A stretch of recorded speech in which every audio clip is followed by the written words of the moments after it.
This conference will now be recorded.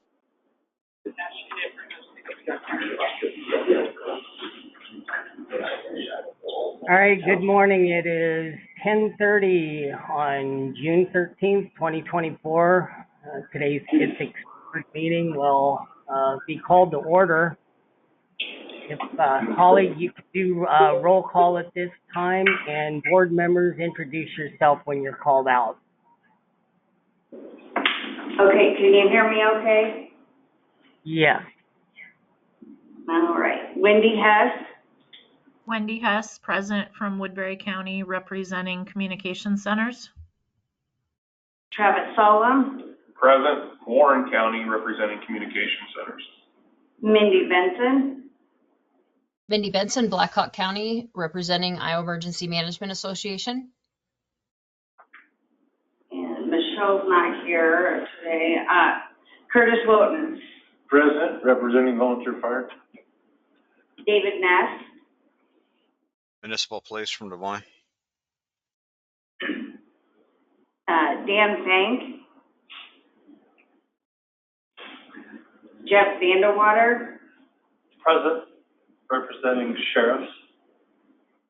Anna Voss, Present, representing the Iowa Law Enforcement Academy. Cindy Height, Present, representing Iowa Health and Human Services. Daniel Brown, Present, representing Department of Transportation. Michael Strauser, Keith Hove, Present, Iowa Department of Public Safety. Patrick Updike, Patrick Updike, present, Iowa Department of Corrections. Blake Derucci, and Jessica Turba. Okay. We do have a quorum. All right, thank you. And thanks to everyone that could make it today, either in person or virtually. As you know, Michelle is out of the office today. In case I have any technical issues, I have a backup phone running in the background, so if I get lost here, you'll know that I've got some backup here. So, moving on, the first order of business would be approval of today's agenda.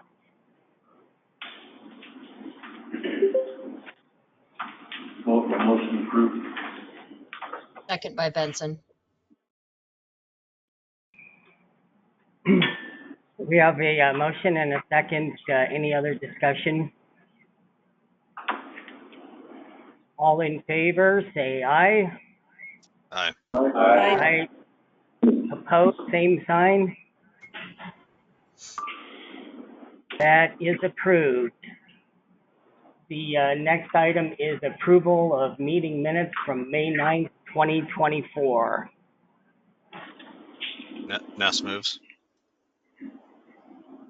Second. Any further discussion? All approved, say aye. Aye. Aye. Any opposed, same sign. That is approved. Next up is the SWIC report with SWIC Nichols. Okay, thank you, Vice Chair Updike. We have the Story County COMEX happening next week. Setup will be June 18th. The exercise is June 19th and 20th. That has a full roster of COMU trainees, so we're very excited about that. It also has a mostly full roster of volunteer evaluators from the state of Iowa, credentialed COM-L, COM-T, and IMTD personnel. So that's really amazing that Iowa has that many people who are willing and able to come and help the week. And also bring their resources. I want to say thank you to Nick Brasinio, Sheriff Fitzgerald from Nevada and Story County for all the help and resources that they're supplying, and the others that will supply resources, and I'll give a final update next month on how that went. Just a reminder, Central States COMEX is in Joplin, Missouri in September. If you don't have the opportunity to attend that COMEX in Iowa, there are other opportunities. A skip update, that has been an ongoing process. We have completed final edits because we were waiting on that due to the changes to this board. Now that those are coming to fruition, we've made those edits and we'll submit those to the contractors, so we'll be able to finalize that skip. I attended the Cyber Resilience 911 Symposium last month with Blake Rushi and some ICN personnel, given a lot of good information on cyber attacks. It was directed to PSAP personnel. A couple takeaways, it's not if, but when. So just be prepared for cyber attacks. Case planning was a lot of the discussion, and your recovery plans. Be prepared to work in an environment without your dedicated technology for a number of days. There were many, many agencies from local governments and actual PSAPs or 911 centers there who had endured a cyber attack and had been without their CAD systems, dedicated technology, any sort of computer or phone system for up to 10 or 14 days. Their backup systems were not backed up in a way that they could quickly come back on. So be ready for those disruptions and back up your stuff and build those relationships with the partners that you would need to work with in a situation like that. Also, they mentioned our State Fusion Center and how beneficial that center will be to us in a situation like that. So that was good information for me on who I might reach out to in a situation like that. Then last week I was at Isicsb, that was in Mobile, Alabama. A lot happened there. It was a great 2 days, lots of relationship building, great discussions on a number of topics, artificial intelligence updates, very exciting things are happening there in the 911 centers and in emergency response on a whole. There was a great presentation on interoperability by a fellow from Texas. Talk groups on FirstNet was a discussion, and then the future of TA requests was also a topic of discussion. So there will be some changes due to some budgeting constraints, and just so that you understand that that's on the horizon. Still, those requests come through me, but there may be some changes on how often Iowa is able to have those commune courses like ComL, ComT, things like that.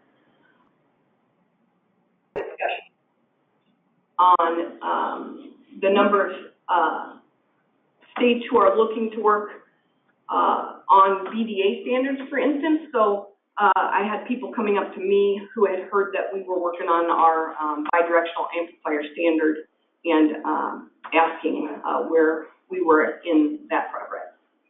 Chris Myers and I presented on the swatting poster that was created in conjunction with Iowa 911 community and CISA, and we shared that helpful tool that was created and talked about that for a little bit. And then also the Isicsb committee shared a number of videos they have produced since December, one of which I would like to share with you here today, titled, "What is a Statewide Interoperability Coordinator?" Mostly because some days I don't even know, and I suspect that many of you don't either. It is a title that changes daily here in Iowa and is defined differently in each state and territory. My partners across the nation sometimes have dual roles and sometimes lead teams of people, but we also have a lot of things in common. At Isicsb in December, I was asked to sit down for an interview. It turns out so were a number of other individuals from those discussions. They ended up creating a number of short videos defining what we all are collectively doing. And even though I am fully embarrassed to be putting myself up on these screens, I was really happy with the messages that came out of those videos, and learned a lot from what was put together. So I wanted to share it with this group here, and then you can find those on the YouTube sites. They ended up being very good videos put together. There's a number of them and some more coming. So Holly's going to pull those up. My face will probably turn red, but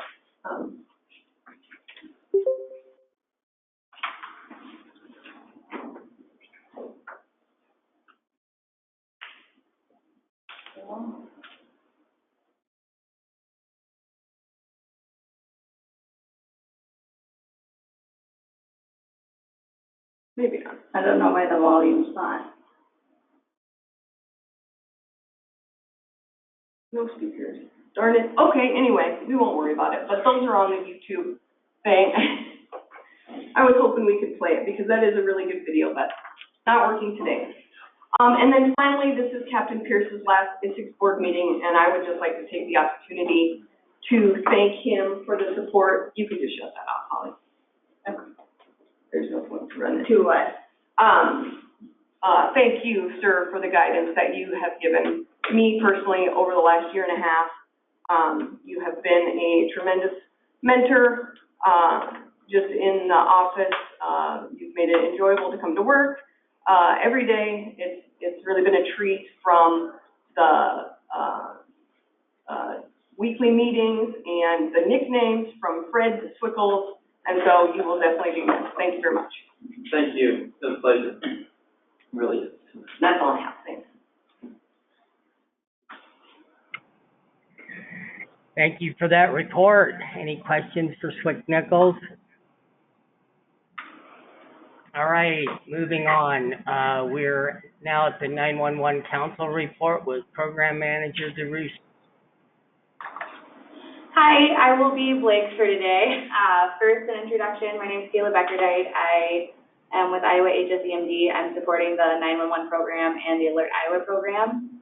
I was previously a radiological planner for the state of Iowa, and before that was a county emergency services director in Manitowoc County, Wisconsin, and ended up running a PSAP as part of that responsibility. So have a little bit of PSAP experience on that end and a little bit of radio experience from the emergency management side of things. Blake is in another meeting right now, but he wanted me to share that we did meet for the 911 council meeting right before this one. The entire recording will be available on YouTube for like recap purposes. He did want me to note that we did talk about the Lumen outage that we experienced more or less statewide on May 30th. He and I and others in our office are in contact with Lumen and others trying to get to the bottom of that, but there is more information on that that will be shared in that recording.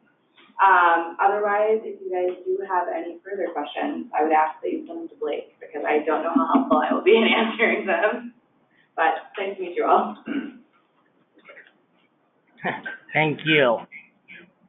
Next up on item 8 is the User Group Committee with Chair Hess. Good morning. The user group committee met on May 16th. It was a pretty short business meeting.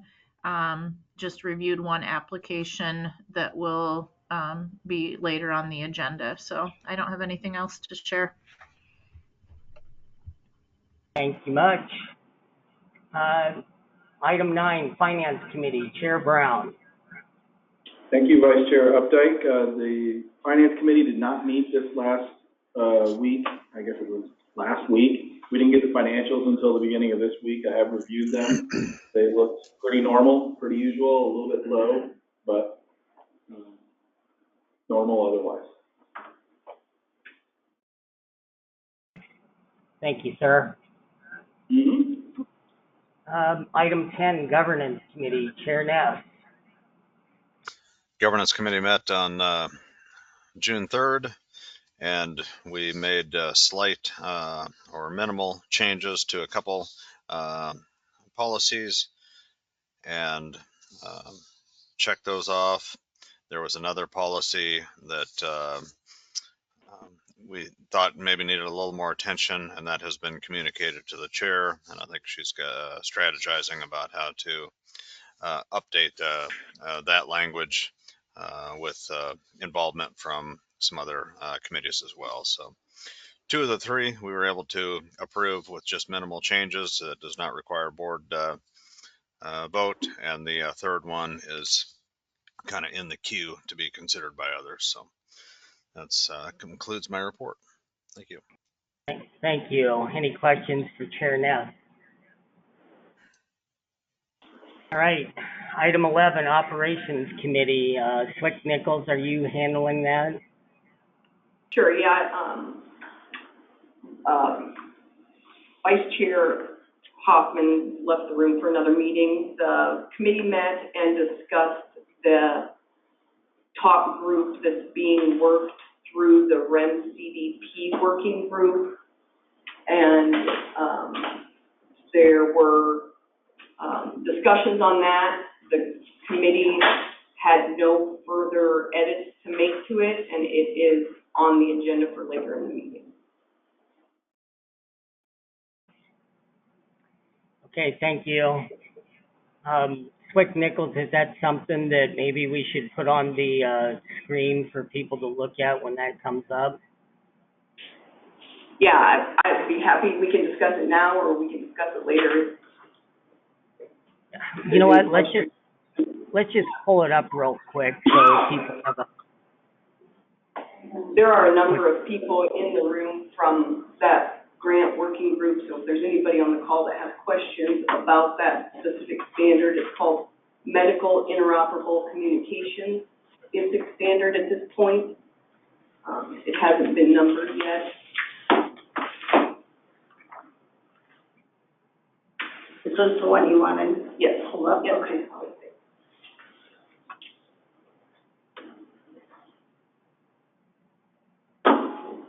The committee that currently is without a chair because Bridget Edson has retired from the board feels that this is ready for a 30-day public comment period.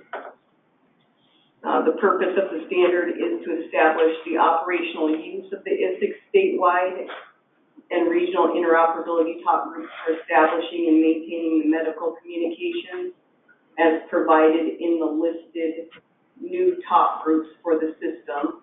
And there would be one top group for each region following the current interoperability layout, including the statewide and the sub-regional, as you can see across there. And then at the very bottom of the standard, it does show it in a table-like form.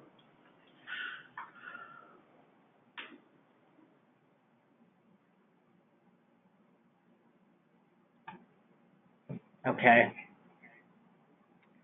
Yeah, I just wanted people to have a look at it real quick before we get to that item, just so they have an idea of what it looks like. Thank you. Sure, and you might remember the grant team did present this at a board meeting previously. I can't remember which board meeting, and then this has been discussed in the RIC 1 committee a few times and in operations at 2 or 3 different meetings. So, but if there's any questions, the grant team is here to answer those later in this meeting. Thank you. Thank you. Item 12 is Training and Outreach Committee, Chair Solom. Thank you. We met on the 16th. I was actually absent for that meeting, but the notes, we are just basically going over our white paper edits prior to publishing. And once we get those finalized, they will be published to the website. That's all we've got at this time. Thank you. Any questions for Chair Solom?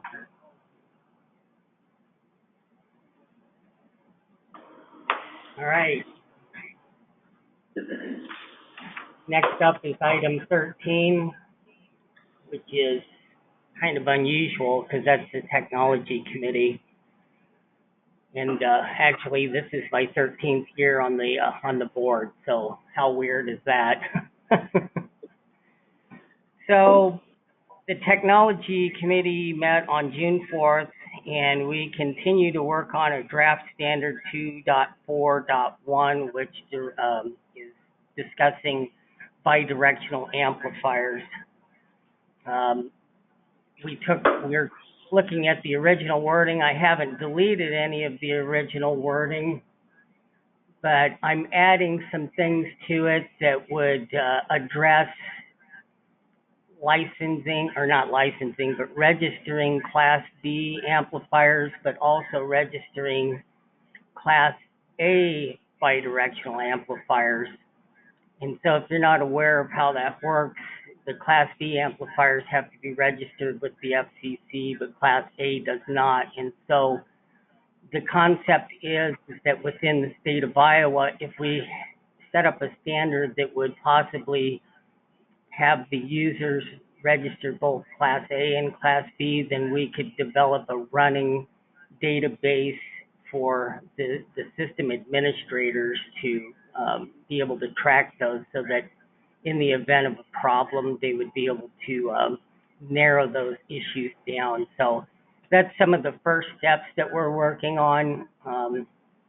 Later on, we're going to have to expand upon it to deal with fire codes possibly, and all of those things that go with it. So it's a work in progress. We'll keep plugging away at it and get it out there as soon as we can.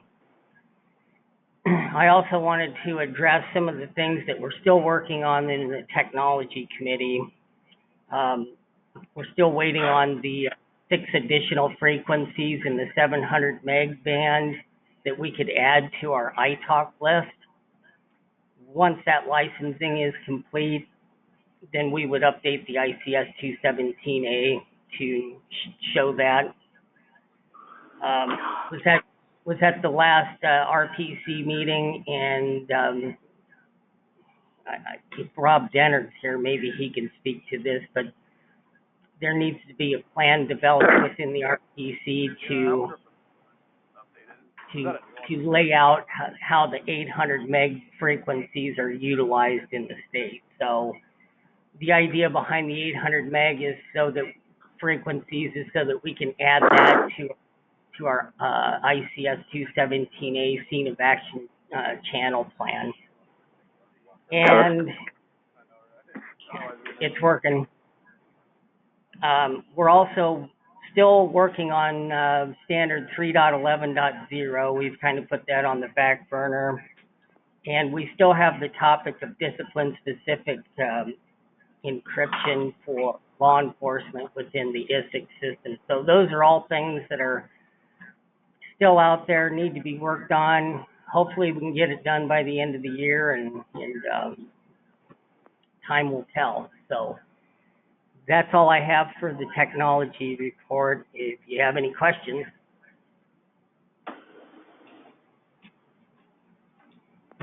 All right.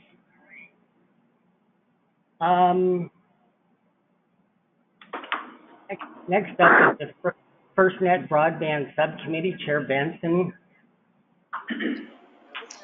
Thank you, Chair Updike. We met this week on Tuesday, which would have been the 11th. During that meeting, we did discuss the recent building issues at Lumen and how that impacted FirstNet and the AT&T network. We did not have any actionable items during that committee meeting, and hopefully our FirstNet authority partners are here and can give some more information on the AT&T or FirstNet items as we move along throughout the meeting later on throughout the agenda. I would handle any questions that anyone might have. All right, thank you. Thank you. Next up is other report under item 14, information sharing board members. Does anybody within the board have information they'd like to share?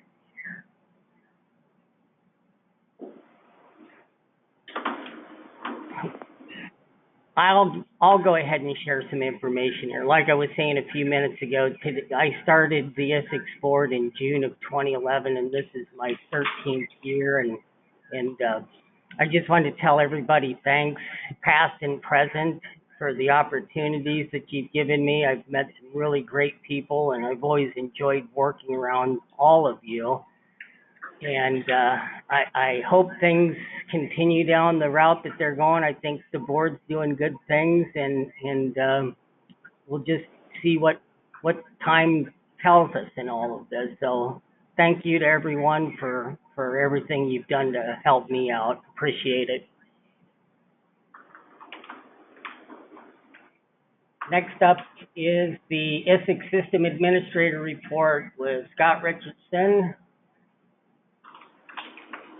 Thank you, Patrick. I've got a bit of a slideshow here for you this week again. Unfortunately, always need to get it up there. Yeah.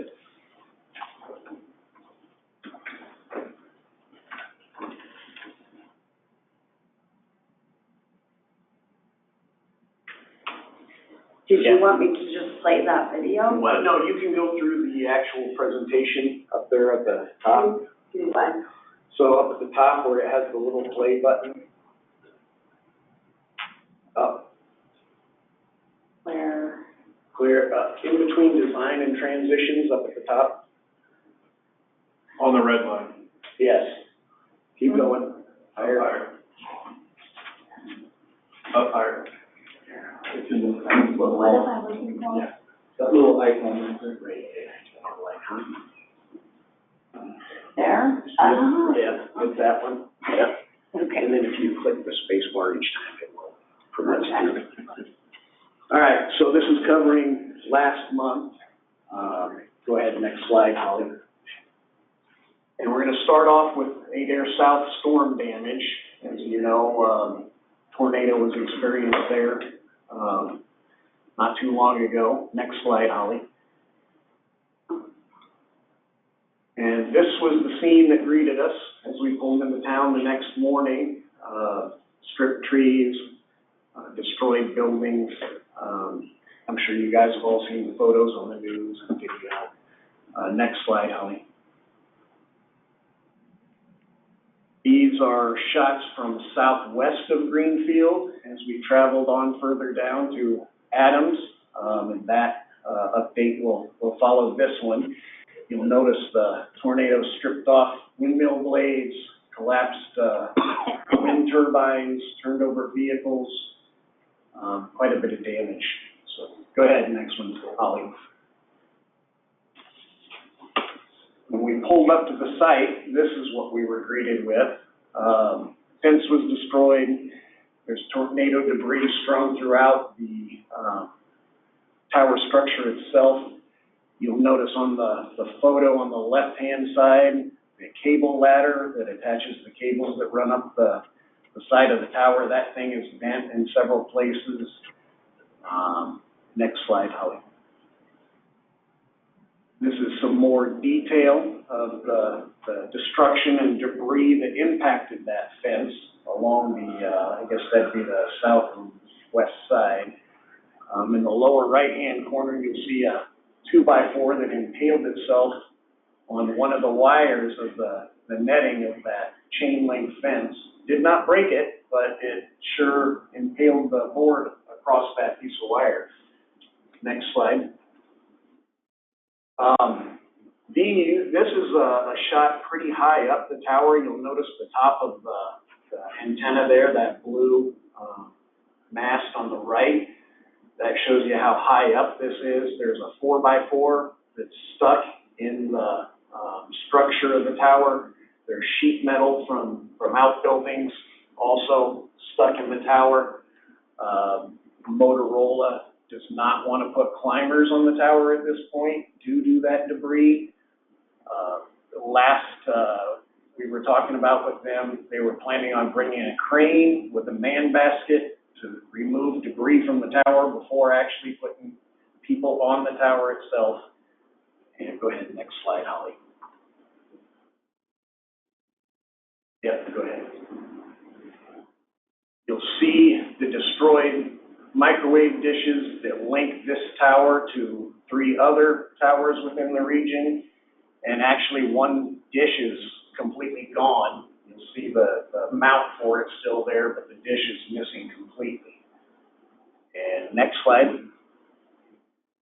Here you'll see the links between Adair South, Madison, Adair North, and Adams. There are 3 links, 2 dishes going each direction, and all 3 links are compromised. The path to Adams is totally down. The path to Madison has 1 functional dish. The path to Adair North has 2 functional dishes, but both are degraded. So the site is going to need heavy repair. But that being said, this site stayed up, operational throughout the entirety of the event and is still operational today in wide area training. And next slide, Holly. This is a drone video I shot that day, so don't pay attention to the jerky camera movement. But you can see as the drone goes up the tower, that bend in the cable ladder there, the debris stuck on the lower section and, part way up here. Once we get up to the dishes, you'll see how those are bent and mangled. And the reason for the lower microwave signals from tower to tower here. Down there on the ground, you can see the destruction and the pathway the tornado progressed as it passed by the site.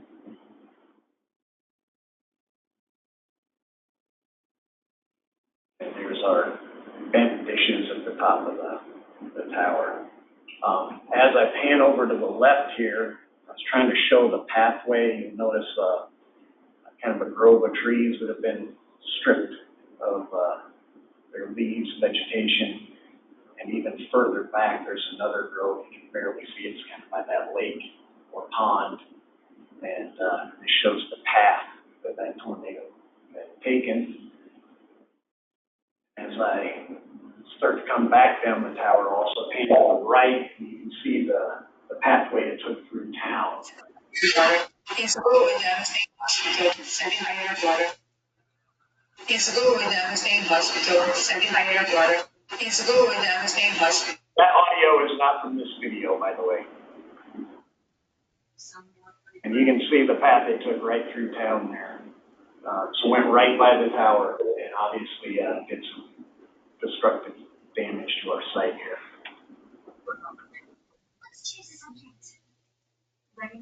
Yep, that's fine. That thing was almost over. We're going to move on to Adams. I can't hear you. No, you're good. We're going to move on to Adams here.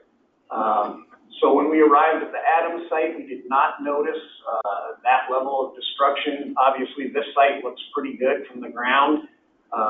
No visible damage to dishes, antennas, that kind of thing. Next slide, Holly. However, we did notice that the tower did appear to have some sway or twist to it. There was some cracked concrete at the base. Now, from looking at this, we suspect this is not structural. It's a thin layer of concrete that covers the support bolts for these legs.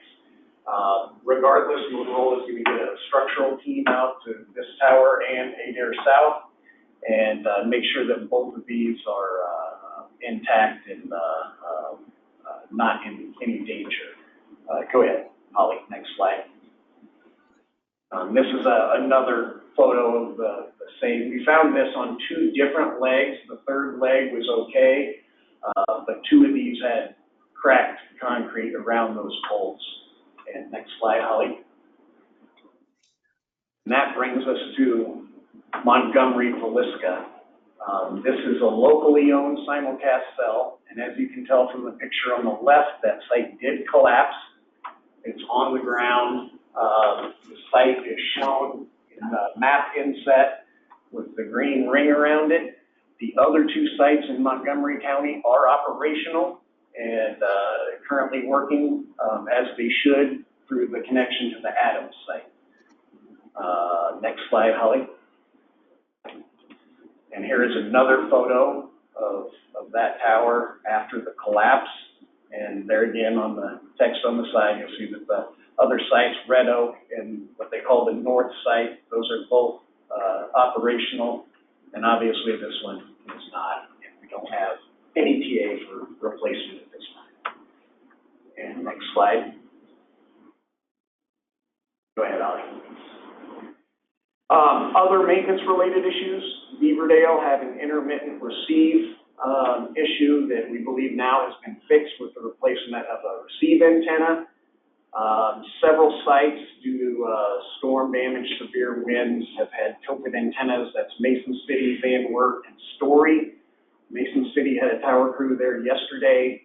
That one should be antenna corrected. I've yet to get a report back on that yet today, though. They will have tower crews at Van Wert and Story likely next week, if not today and tomorrow. And then Albia, we had some copper theft, ground cable that needs to be repaired. And Shelby, we are awaiting parts to fix previous storm damage from that site. And last slide, Holly. And that brings us to our numbers and trends. And you guys can read the numbers. I can push this out if you'd like this as well. And we have one more advance, Holly. And that concludes my report. I will take any questions if there are. Scott, no. Well, two questions. One, how tall is that Greenfield Adair South Tower, and how tall was the Villisca Tower that went down? 195. 195, I believe, is Greenfield, if I remember correctly. Yes, sir. I don't know the Villisca site. That's a locally owned tower. That one didn't come apart. It just went over. It collapsed, right? Okay. Yes. And then no other questions, but just as a reminder, or just information, I should have put it out before. Connie Stufflebeam is retiring, so her last day will be next week. So she won't be part of the board meetings any longer as well.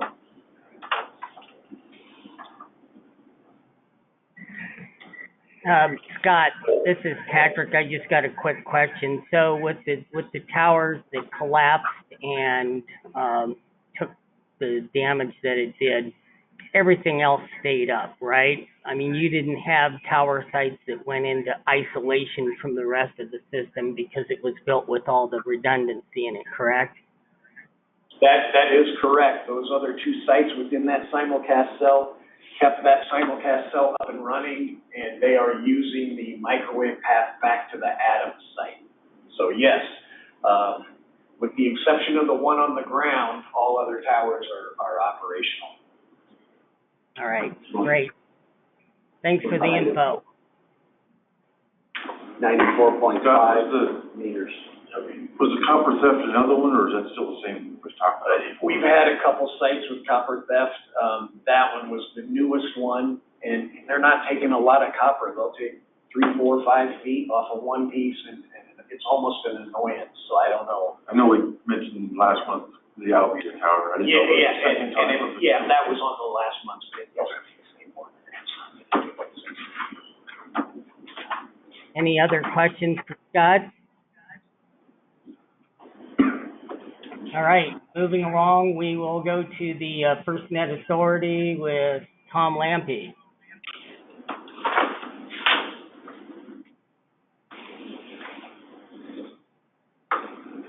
Yep, Tom's not here today.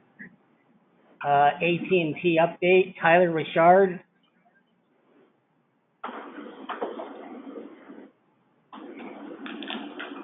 I don't see him on either. Okay. So next up is the CISA update with Chris Myers. Yes, thank you, Mr. Vice Chair. Can you hear me okay? Yes, I can. Excellent, thank you.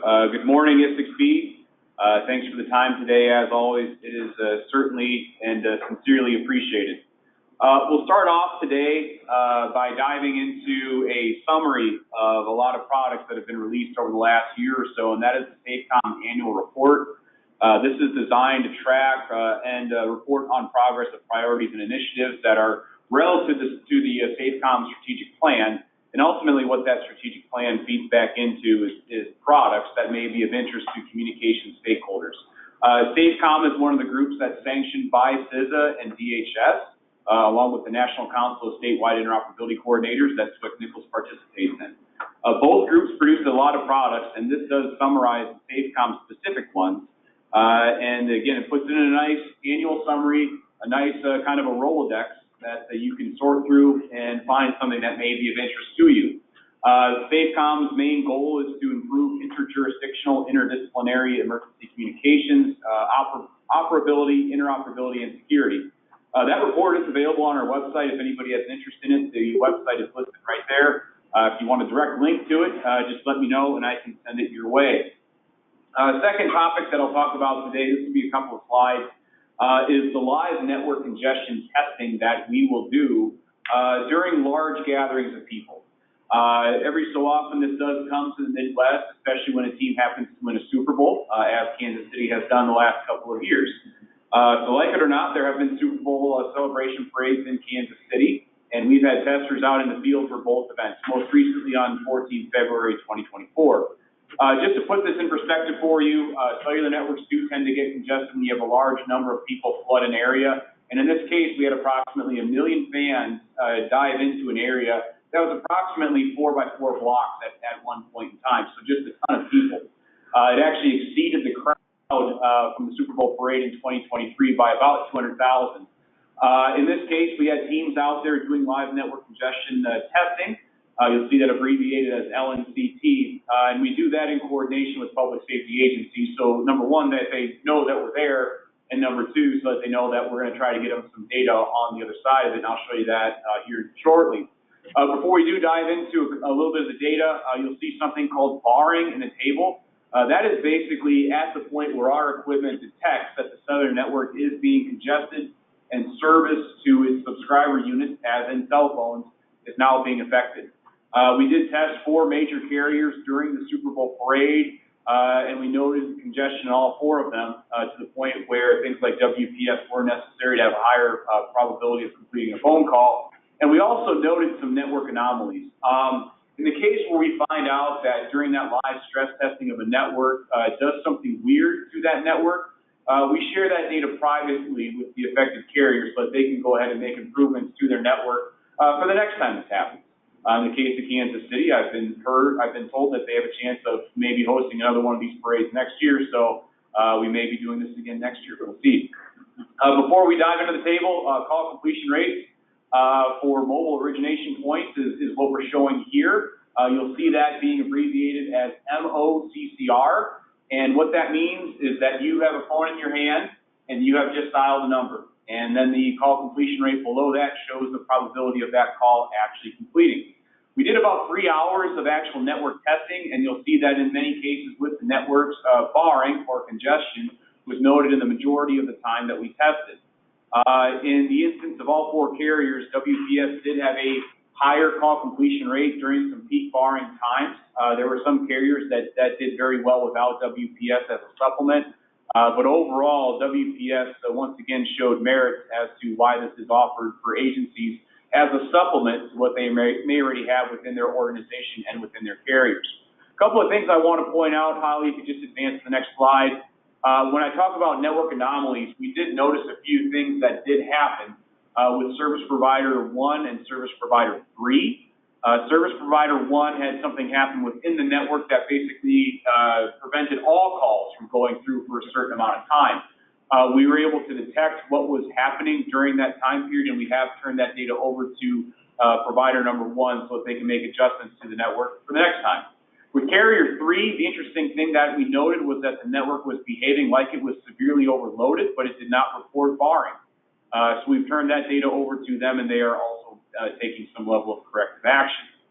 Kind of where this data comes into play for the state is that we are approaching live event seasoning within the state, and this is a good supplement to agencies that may be out in the field and their personnel. WPS is a great supplement to your carrier and what your carrier may already provide you to ensure that phone calls can continue to go through even when things are congested.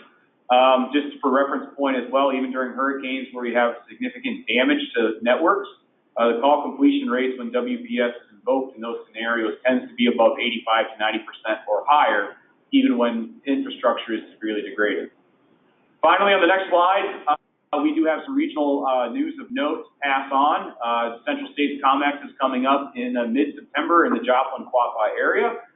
We also have the Missouri Interoperability Council meeting tomorrow, and for the state here, Swick Nichols and Vice Chair Updike and other board members, we will be working on our interoperability markers updates starting in the July timeframe.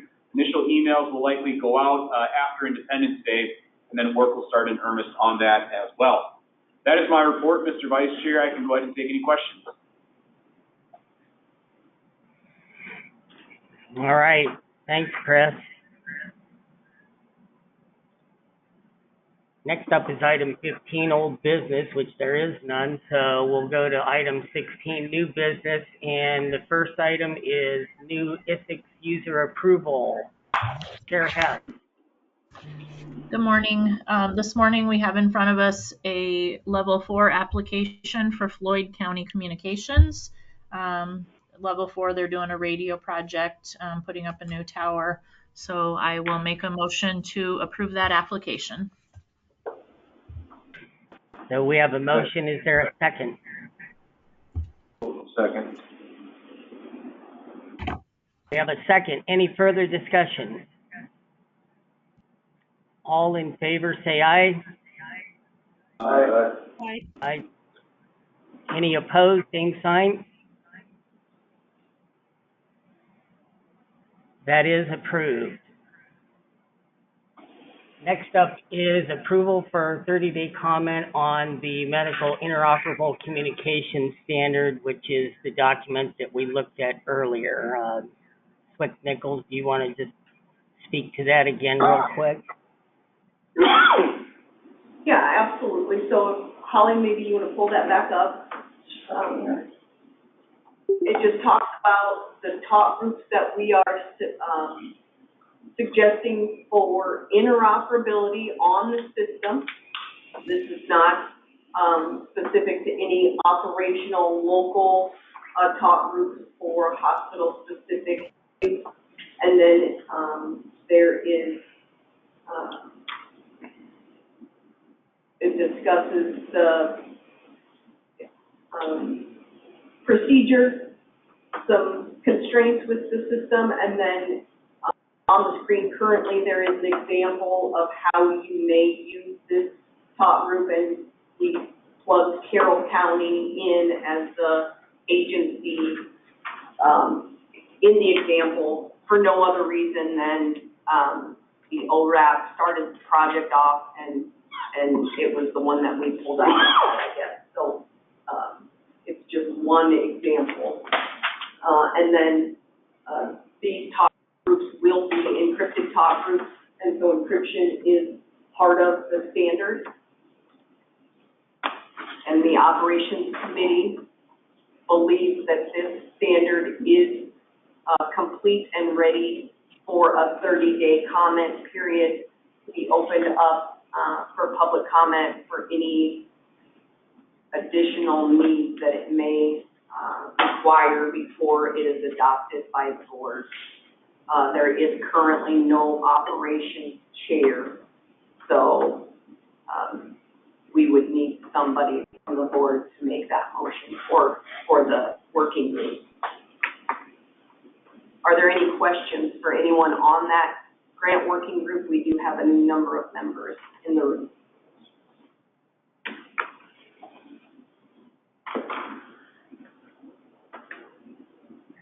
Okay. So I'm going to go ahead and make the motion, if I may, to approve for a 30-day comment period on the medical interoperable communication standard that's been presented.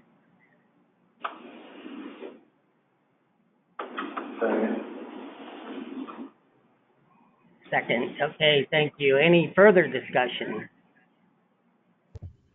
I've never commented before. How does somebody make a comment, I guess? Is that online? Is there an online method? Yes, so Wendy, there'll be a jot form link right online, right on our Isicsb page. Holly will set that up, and there is a specific public comment link. And then Holly will also have a link directly to the standard so that from that link you can go directly to the standard and then jot form, and it will come to myself and the operations committee. Who else does it link to so that we can get the comment? Chair Bischoff, I believe, gets that. Yeah, I don't know who else, probably.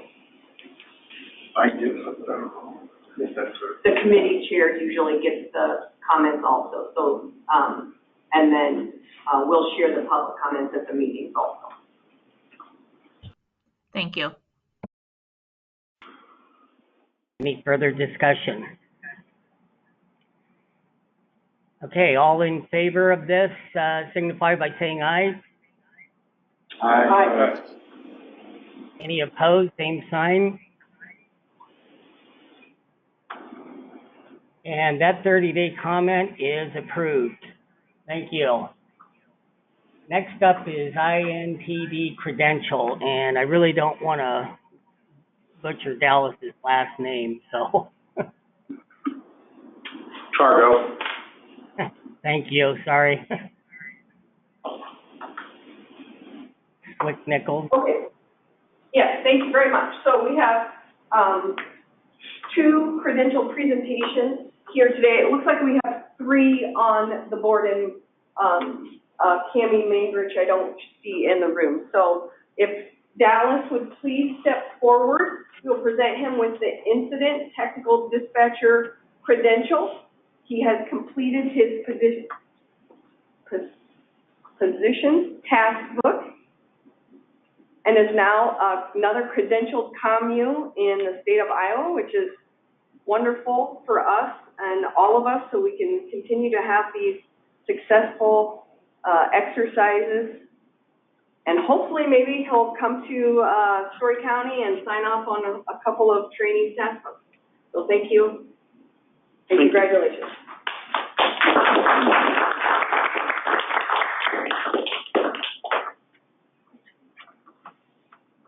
Next up is ComL and INTD credentials, Jason Hoffman. So surprising, but this will probably be a long time coming. Jason Hoffman ComL will be the first one. He has completed his position task book and is being credentialed as a ComL. Congratulations, Jason. Thank you.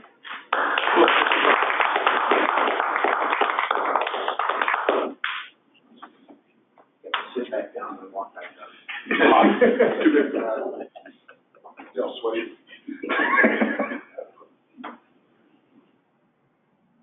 And next, he is also getting his INTD. He did another task book.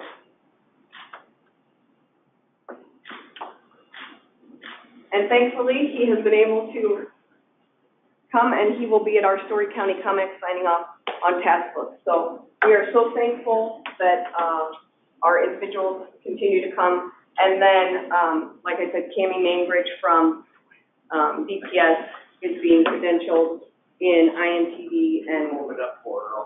No, don't do that, please. I already looked at that. But I will find out if we need to mail that, or if maybe she'll come next month. I didn't hear back from Robbie. There's some sort of communication.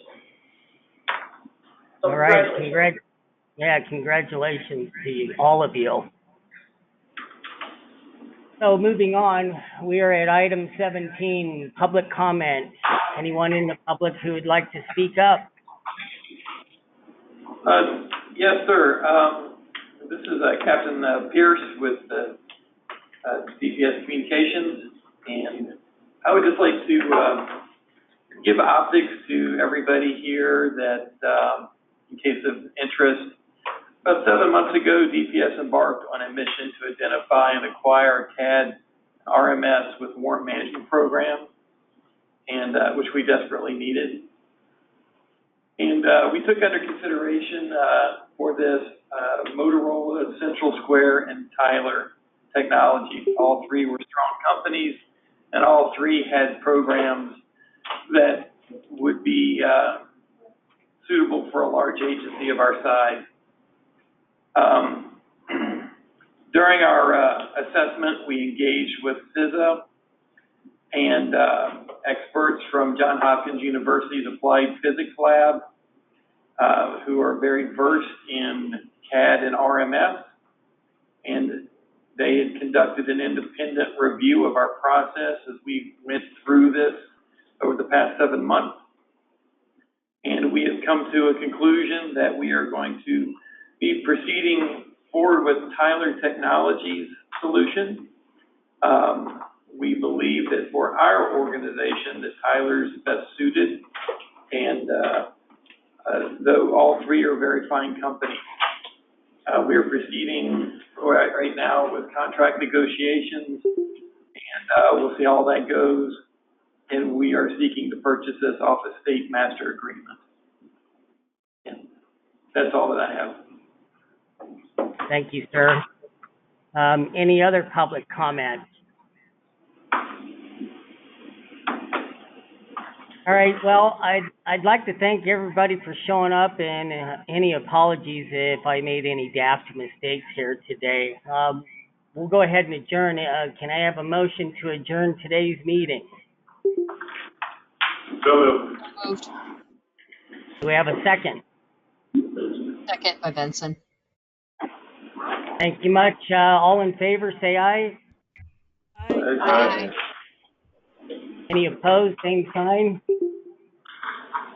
Thank you. We are adjourned. Appreciate it. Thank you, Patrick. Yep, bye.